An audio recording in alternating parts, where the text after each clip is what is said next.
I just bought this wrecked Ferrari 812 Superfast and we're about to try and attempt to rebuild it in 24 hours. The Ferrari 296 GTB arrived with huge noise in the car world. From the very first reveal, it was not just seen as another Ferrari. It was presented as the future of the brand, a new step forward. A hybrid supercar that promised extreme power, sharp design, and modern technology packed into a mid-engine layout. On paper, it looked like a perfect machine, fast, smart, and futuristic. But in the real world, things rarely stay that simple. When hype takes over a launch, the internet exploded. Car YouTubers, reviewers, and influencers rushed to talk about it. The numbers were shocking for many people. Over 800 horsepower when electric boost and turbo power worked together. A 0 to 60 time that felt unreal. Ferrari called it progress, and most of the online world agreed without hesitation. The thumbnails were bright, the titles were loud, and the excitement felt unstoppable. It looked like a new king had arrived. But there is something important about hype cycles. They always start the same way. First comes excitement, then comes acceptance, then comes repetition, and finally, reality starts to show itself. That is exactly what began to happen with the 296 GTB. After the first wave of excitement, people started asking deeper questions. Was this car really as special as it looked? Or was it just another modern Ferrari built for a new type of market? Many YouTubers bought the car early. Some bought it for content. Some bought it for status. Some bought it because Ferrari ownership still carries a strong emotional value. But in the background, something else was happening that most viewers did not notice. The used car market was shifting. Prices were not behaving the way Ferrari prices usually behave. Instead of staying strong or increasing, they started to soften. First, it was small. A few listings with slightly lower prices. Then more cars appeared. Then more sellers entered the market. Slowly, the pattern became clear. The Ferrari 296 GTB was not holding value like people expected. It was starting to drop, not in a dramatic crash, but in a steady slide that made owners uncomfortable. This is where the story becomes more interesting, because Ferrari is not just a car brand. It is a system built on demand, loyalty, and controlled access.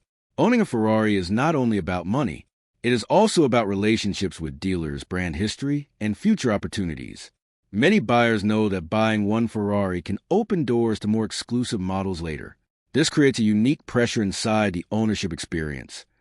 The 296 GTB became part of that system. For some buyers, it was not just about driving a new supercar. It was also about staying close to Ferrari's world, staying visible, staying active in the brand ecosystem. This is why some people described it as a safe Ferrari, not because it was low risk financially, but because it was seen as a safe step toward future access. However, the market does not always care about internal brand logic. The market only cares about supply, demand, and perception. And perception started changing. As more content creators bought and sold a car, viewers began to notice a pattern. The same model kept appearing for sale. The same reactions kept repeating. The excitement started to feel less unique and more like a cycle. Then came the influence factor. Social media plays a massive role in modern car culture. When influencers buy a car, it creates attention. When they sell it, it creates questions. When many of them do both within a short time, it creates doubt.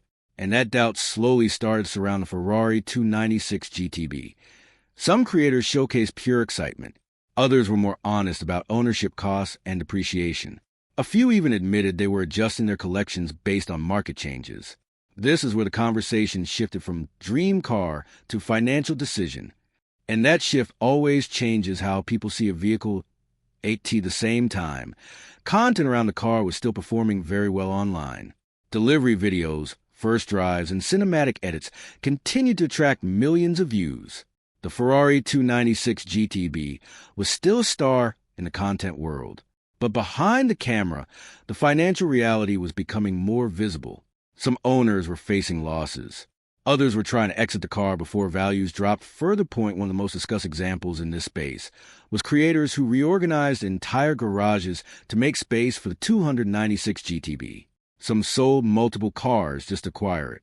That kind of decision shows how strong the early hype was. But when the market softened, those decisions started to look risky in hindsight. This is not unique to Ferrari. It happens with many high-demand cars.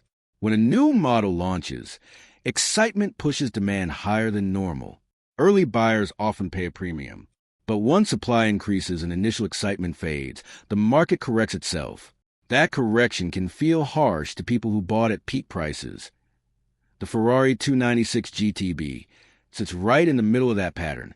It is a technically impressive car. The engineering is advanced. The performance is undeniable. But value perception is a different story. And perception is what drives the used market more than anything else. Another layer in this story is modern automotive software. Many new cars, including Ferraris, rely heavily on digital systems. Driving modes, hybrid systems, and electronic controls all shape how the car behaves. Some enthusiasts love this. Others feel it reduces the raw feeling that older supercars had. This debate adds more emotional weight to discussion around the 296 GTB. As conversations continued online, a bigger narrative started forming, not just about Ferrari, but about the modern supercar world in general. Are these cars still emotional investments, or are they becoming short-term assets tied to content cycles and market timing? The Ferrari 296 GTB became a symbol of that question. For some, it represents innovation and progress. For others, it represents a shift in how supercars are bought, shown, and sold in the social media era. The truth likely sits somewhere in between. What makes this story powerful is not just the car itself, but the behavior around it. Influencers, collectors, and buyers all interact in the same space, but with different goals. Some want enjoyment, some want content, some want status, some want future access. And when those goals collide, the results can look messy from the outside. As time passed, the market continued adjusting.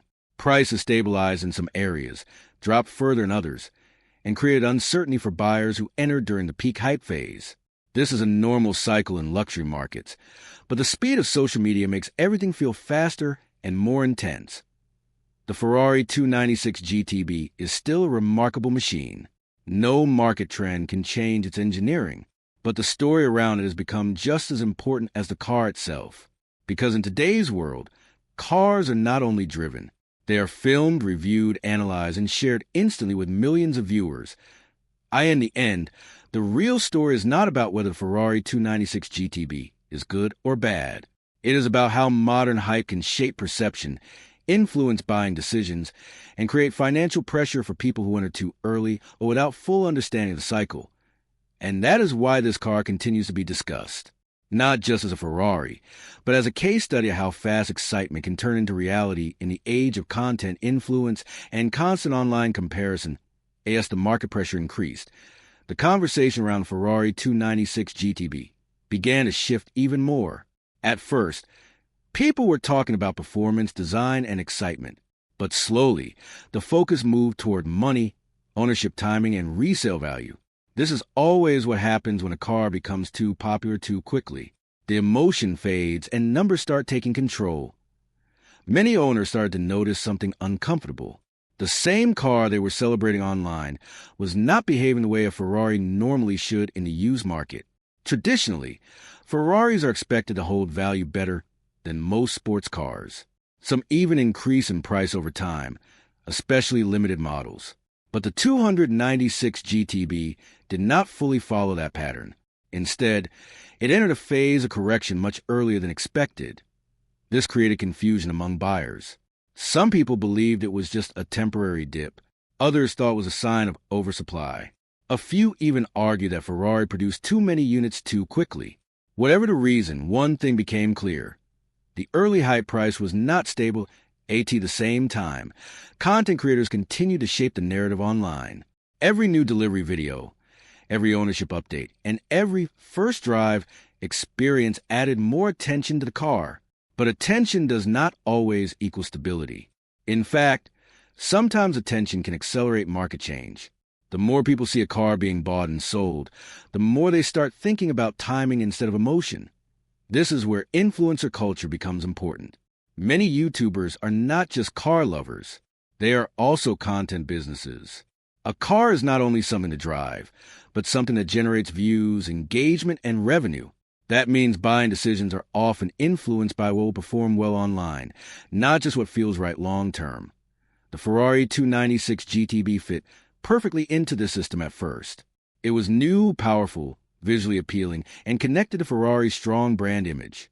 But as time passed, the same system that boosted its popularity also contributed to its market saturation. When too many creators feature the same car, uniqueness starts to disappear. As uniqueness fades, demand changes. And when demand changes, pricing reacts. That is exactly what began happening. More listings appeared. More owners considered selling. And more buyers became cautious about entering at high prices. The result was a slow but steady downward pressure on value. Inside this environment, another factor started to appear: fear of loss. When people see others selling at lower prices, they begin to question their own decision. Even if the car is still enjoyable, the financial uncertainty can affect perception. A car that once felt like a dream can start to feel like a risk. But not everyone saw it as negative. Some buyers viewed the price drop as an opportunity. Instead of paying peak hype prices, they saw a chance to enter Ferrari ownership at a lower cost. For them, the 296 GTB was not a trap. It was a correction that made the car more accessible. This divide in opinion is what makes a story interesting. On one side, you have emotional buyers who entered during the hype phase. On the other side, you have strategic buyers waiting for the market to settle. Both groups look at the same car, but from completely different perspectives. Ferrari itself remains mostly silent in these discussions. The brand does not usually comment on used market behavior. Its focus stays on engineering, production, and future models. But indirectly, Ferrari's strategy still influences everything. Limited allocations, dealer relationships, and future model access all continue to shape buyer behavior. In the background, as the discussion expanded online, people started comparing the 296 GTB to older Ferrari models. Some pointed to naturally aspirated V8 and V12 cars as real Ferraris. Others argued that hybrid technology is the future and should be embraced. This created a cultural divide between traditional enthusiasts and modern performance fans. The 296 GTB sits right in the middle of this debate. It is fast enough to impress anyone, but modern enough to divide opinion. For some, it represents progress. For others, it represents a shift away from emotional driving toward digital control systems. And that brings another layer into the story: driving experience versus digital management. Modern Ferraris rely heavily on software to manage performance, traction, hybrid power delivery, and driving modes. While this improves speed and control, some drivers feel it reduces raw connection. That feeling becomes part of the ownership discussion. As more reviews and ownership experiences were shared, a clearer picture formed. The Ferrari 296 GTB is not a bad car. In fact, it is one of the most advanced Ferraris ever built. But it exists in a market environment that is very sensitive to timing, perception, and online influence. That combination creates volatility. When a car is both highly desirable and heavily discussed, its market behavior becomes more emotional than logical. People react faster, prices adjust quicker, and narratives spread instantly across platforms that in the end. The Ferrari 296 GTB story is not just about depreciation or hype. It is about how modern car culture works. It shows how quickly excitement can turn into debate, how influence can shape demand, and how markets can react to social media pressure in real time. And as more cars follow the same path, one question becomes more important than ever. Are we still buying cars for driving, or are we buying them for the internet? As the discussion around the Ferrari 296 GTB continued to grow, one thing became clear. This was no longer just a story about a single car. It had turned into a wider reflection of modern car culture. The way people buy, review, and sell supercars has changed completely in the last few years. And the 296 GTB became one of the clearest examples of that shift. In the past, supercars were mostly owned quietly. Buyers were enthusiasts, collectors, or long-term investors. But now, a large part of the market is connected to social media. Cars are not just driven. They are filmed, edited, uploaded, and judged by millions of viewers within hours. that changes everything about how value is created and destroyed. The Ferrari 296 GTB entered the market at the exact moment when this system was at its strongest. Influencers had huge reach, car content was booming, and audiences were hungry for new, exciting machines. So when Ferrari launched a new hybrid supercar, it instantly became a global content event at first. This was perfect for everyone. Ferrari got attention. Creators got views. Buyers got early access. The excitement felt shared. But over time, the same system that created hype also created saturation. When too many people showcase the same car, it stops feeling rare. And in the supercar world, rarity plays a huge role in value. As more owners started posting their experiences, a pattern slowly formed. The car was everywhere.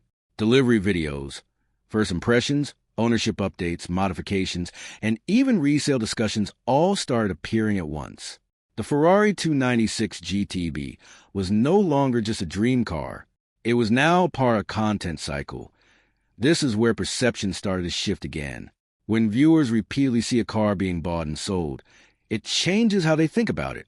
Instead of seeing it as a long-term emotional purchase, it starts to look like a short-term asset. Something that moves in and out of garages depending on timing, market mood, and content demand. That shift is important because perception affects demand, and demand affects price. Even if the car itself remains unchanged, the way people talk about it can influence how the market behaves. That is one of the most powerful effects of modern digital influence. For some owners, this created frustration. They expected stability, or at least predictable Ferrari behavior in the resale market. Instead, they saw fluctuations that felt unpredictable. For others, it was simply part of the game. They understood that modern supercars are now tied to faster cycles, both in attention and value at the same time. Another truth remained unchanged. The Ferrari 296 GTB is still an extremely capable machine. It delivers incredible performance, advanced hybrid technology, and a driving experience that reflects Ferrari's engineering strength. None of the market discussion removes what the car actually is at its core. But in today's world, perception often travels faster than reality. And once a narrative forms online, it becomes part of the car's identity. Whether it is fully fair or not, it sticks in people's